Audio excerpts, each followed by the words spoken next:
பொதுச் செயலாளர் மாண்புமிகு முன்னாள் முதலமைச்சர் வருங்கால முதலமைச்சர் ஆணைக்கிழங்க பல்வேறு கோரிக்கைகளை அனைத்து அண்ணா திராவிட முன்னேற்றங்கள் சார்பாக இன்றைக்கு மாவட்ட கலெக்டர் பூசி மோகன் அவர்கள் முன்னிலையிலும் முன்னாள் அமைச்சர் கழக அமைப்புச் செயலாளர் முத்துராவுடைய முன்னிலையிலும் இங்கே சிறப்பான முறையில் கண்டன ஆர்ப்பாட்டத்தை ஏற்பாடு செய்திருந்தோம். இந்த கண்டன ஆர்ப்பாட்டத்தில் திருவண்ணாமலை வடக்கு மாவட்டத்தில் செய்யாற்றில் மாவட்ட தலைமை அரசு போதிய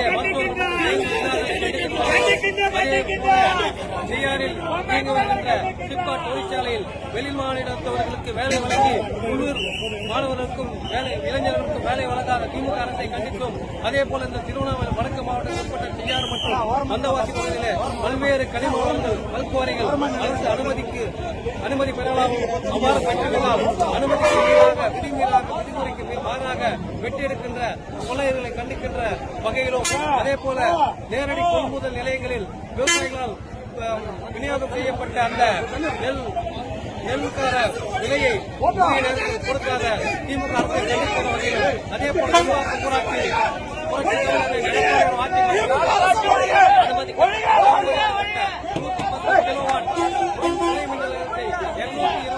கிலோவாட்டாக உயர்த்தப்பட்டதை இன்னும் கிடப்பில் போட்டு நடைமுறைக்கு கொண்டு வராத திமுக அரசை கண்டிக்கிற வகையிலும் இங்கு சிறப்பான முறையில் ஆர்ப்பாட்டம் நடைபெற்றுக் கொண்டிருக்கிறது. இந்த ஆர்ப்பாட்டத்துக்கு அனுமதி தராமல் காவல்துறையை வைத்து இன்றைக்கு அடக்குமுறை ஏறிக்கொண்டிருக்கின்ற திரு ஸ்டாலின் அவர்களை வன்மையாக கண்டிக்கின்றோம். இன்றைக்கு தேர்தல் நேரத்தில் சொன்ன வாக்குறுதிகள் எதையுமே நிறைவேற்றாமல் இன்றைக்கு மக்கள் அன்றாடம் பாதிக்கப்படும் வகையில் இன்றைக்கு மக்களுடைய பிரச்சனைகளை கண்டுகொள்ளாத திமுக அரசை மக்கள் எதிர்பார்த்து எப்போது ஒளிவார்கள் சொல்லி அதே போல இன்றைக்கு புரட்சித் எடப்பாடி அவர்கள் கடந்த 7ஆம் தேதி அன்று மக்களை மீட்போம் தமிழகம் காட்போம் என்ற எழுச்சி படத்தை தொடங்கியிருக்கிறார்கள். இதை பார்த்து பயந்து போன இந்த பொம்மை முதல் ஸ்டாலின் அவர்கள் காவல்துறை தன் வசம் வைத்துக் கொண்டிருக்கிற இந்த முதலமைச்சர் அவர்கள் இன்றைக்கு எந்த இடத்திலுமே வேலூர் மாவட்டமானாலும் சரி திருவண்ணாமலை மாவட்டமானாலும் சரி அனுமதி வழங்காமல் அவ்வாறு நாங்கள் ஆர்ப்பாட்டத்தை நடத்த பிற்பாடுகின்ற போது காவல்துறையை வைத்து எங்களை எல்லாம் கைது செய்து அடைக்க இந்த அடக்குமுறையை நாங்கள் வன்மையாக கண்டிக்கின்றோம். இன்றைக்கு புரட்சி தமிழ் அண்ணன் எடப்பாடி அவர்கள் புரட்சி தமிழ் அம்மா அவர்கள் கொண்டு வந்த திட்டங்கள் அத்தனையுமே இன்றைக்கு நிறைவேற்றினார்கள்.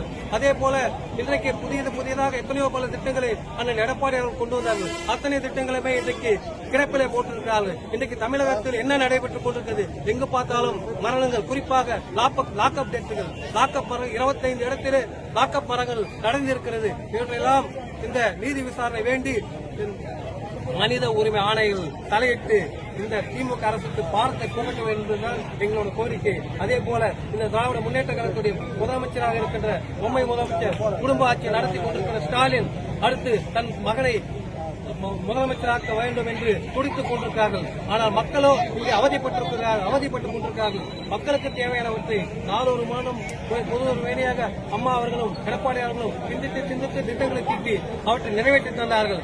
ஆனால் இவர்கள் தன்னுடைய குடும்பத்திற்கு சொத்து சேர்க்கின்ற வகையில் எந்தெந்த துறையிலெல்லாம் கொள்ளையடிக்க முடியுமோ அந்த வகையிலெல்லாம் இன்றைக்கு கொள்ளை எடுத்துக் கொண்டு வருகின்ற சட்டமன்ற தேர்தலில் ஓட்டுக்கு காசை தந்துவிட்டு எப்படியாவது ஆட்சியை பிடித்து என்று மனப்பால் குடித்து கொண்டிருக்கிறார்கள். நீங்கள் எத்தனை பேர் கூட்டணியில் வைத்துக் கொண்டாலும் சரி இன்றைக்கு மக்கள் முடிவெடுத்து விட்டார்கள். தமிழகத்தில் எதிர்பார்ப்பதெல்லாம் என்றைக்கு இந்த திமுக ஆட்சி ஒழியும், என்றைக்கு அண்ணன் எடப்பாடி அவர்கள் மீண்டும் தமிழகத்துடைய முதலமைச்சராக வருவர் என்ற ஒரே குரலால் ஒலித்துக் கொண்டிருக்கிறது. நீங்கள் எத்தனை கட்சி கூட்டணி வேணால் வைத்துக் கொள்ளுங்கள், எங்களுக்கு அதை பற்றி கவலையில்லை.